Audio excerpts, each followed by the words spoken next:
ಚಿಂದಿ ಉಡಾಯಿಸೋ ಖಾರ ಬಣ್ಣ ರುಚಿಯನ್ನು ನೀಡುತ್ತದೆ. ಮೆಣಸಿನ ಪುಡಿ ಚಿಂದಿ ಉಡಾಯಿಸೋ ಖಾರ ಬಣ್ಣ ರುಚಿ. ಮುಖ್ಯಮಂತ್ರಿ ಕುರ್ಚಿ ಬದಲಾವಣೆ ವಿಚಾರ ಯಾವ ಹಂತಕ್ಕೆ ಬಂದು ತಲುಪಿದೆ ಅಂತ ಹೇಳಿದ್ರೆ ಪ್ರತಿಯೊಂದಕ್ಕೂ ಪೈಪೋಟಿ ಹಂತಕ್ಕೆ ಬಂದು ನಿಂತ್ಕೊಂಡಿದೆ.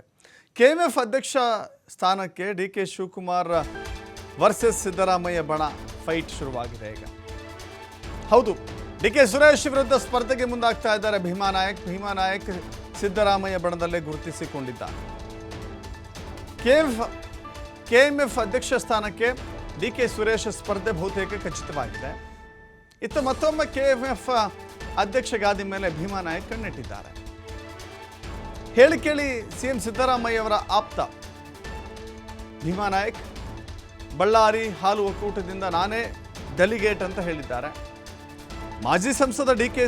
ಸುರೇಶ್ ಸ್ಪರ್ಧೆ ನನಗೆ ಗೊತ್ತಿಲ್ಲ ಅಂತ ಹೇಳಿದ್ದಾರೆ. ಹೈಕಮಾಂಡ್ ಇದೆ, ಆಯ್ಕೆ ಮಾಡ್ತಾರೆ. ತೀವ್ರ ಕುತೂಹಲಕ್ಕೆ ಕಾರಣವಾಗ್ತಾ ಇದೆ ಭೀಮಾ ನಾಯಕ್ ಹೇಳಿಕೆ. ಎರಡನೇ ಅವಧಿಗೂ ಸ್ಪರ್ಧೆಗೆ ಭೀಮಾ ನಾಯಕ್ ತಯಾರಿ ಮಾಡ್ಕೊಳ್ತಾ ಇದ್ದಾರೆ. ಅಲ್ಲಿಗೆ ಒಂದು ಸ್ಪಷ್ಟ ಚಿತ್ರಣ ಇಲ್ಲಿ ಗೊತ್ತಾಗ್ತಾ ಇದೆ. ಯಾಕಂತ ಹೇಳಿದ್ರೆ ಡಿ.ಕೆ. ಸುರೇಶ್ ಅವರನ್ನು ಬಮೂಲ್ ಅಧ್ಯಕ್ಷರನ್ನಾಗಿ ಈಗ ಆಲ್ರೆಡಿ ಆಯ್ಕೆ ಮಾಡಲಾಗಿದೆ.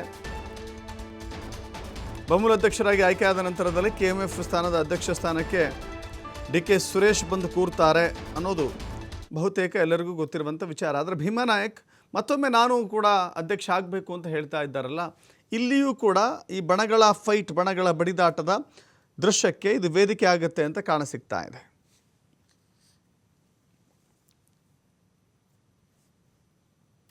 ನಮ್ಮ ಪಕ್ಷದ 4 ಅಭ್ಯರ್ಥಿಗಳು ಗೆದ್ದಿದ್ದಾರೆ ಮತ್ತು ರಾಯಚೂರು ಜಿಲ್ಲೆಯಿಂದ ಕೂಡ ನಮ್ಮ ಪಕ್ಷದ 2 ಅಭ್ಯರ್ಥಿ ಗೆದ್ದಿದ್ದಾರೆ.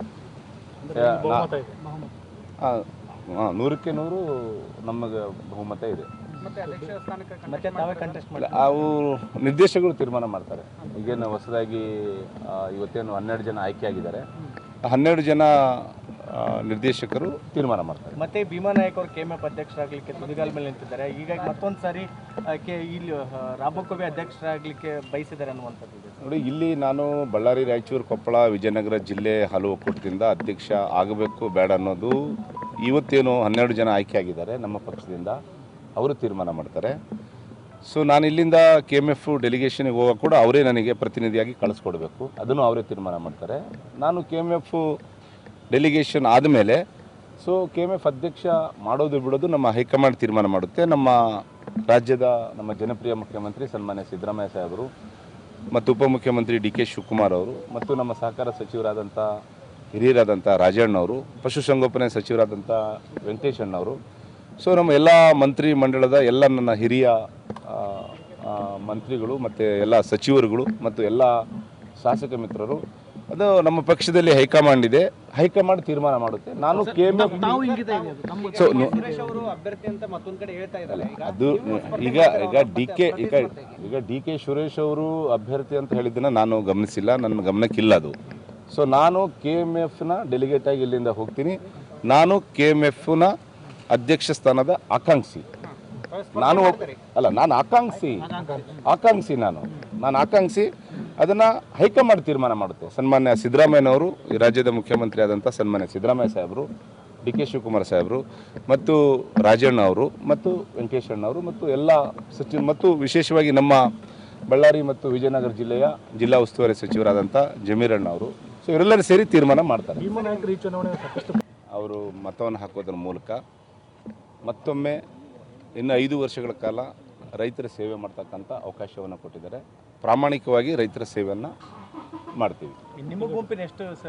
ನಮ್ಮ ಗುಂಪಿಂದ 4 ಜನ ಸ್ಪರ್ಧೆ ಮಾಡಿದ್ವಿ. ಒಂದು ನಾನು 183 ಓಟ್ಗಳನ್ನ ತೊಗೊಂಡಿದ್ದೀನಿ ಮತ್ತು ಎರಡನೇದು ಐಗೋಳ್ ಚಿದಾನಂದ ಅಂತೇಳಿ ಹಡಗಲಿಯಿಂದ ಅವರು 159 ಓಟು, ಮತ್ತು ಮರಳು ಸಿದ್ದಪ್ಪ ಅವರು ಕೂಡ್ಲಿಗಿಯಿಂದ ಅವರು 165 ಓಟು, ಮತ್ತು ಮಹಿಳಾ ಅಭ್ಯರ್ಥಿ ಹರಪನಹಳ್ಳಿಯಿಂದ ರತ್ನಮ್ಮ 147 ಓಟು. ನಮ್ಮ ಗುಂಪಿನ 4 ಸ್ಥಾನಗಳಿಗೆ ನಮ್ಮ ವಿಜಯನಗರ ಜಿಲ್ಲೆ ಮತ್ತು ಬಳ್ಳಾರಿ ಜಿಲ್ಲೆಯ ಮತದಾರರು ಡೆಲಿಗೇಟ್ಗಳು ನಮಗೆ ಆಶೀರ್ವಾದ ಮಾಡಿದ್ದಾರೆ. ಅವರಿಗೆ ನಾನು ತಮ್ಮ ಮೂಲಕ ನಾನು ಅಭಿನಂದನೆಗಳನ್ನು ಸಲ್ಲಿಸಕ್ಕೆ ಬಯಸ್ತೇನೆ.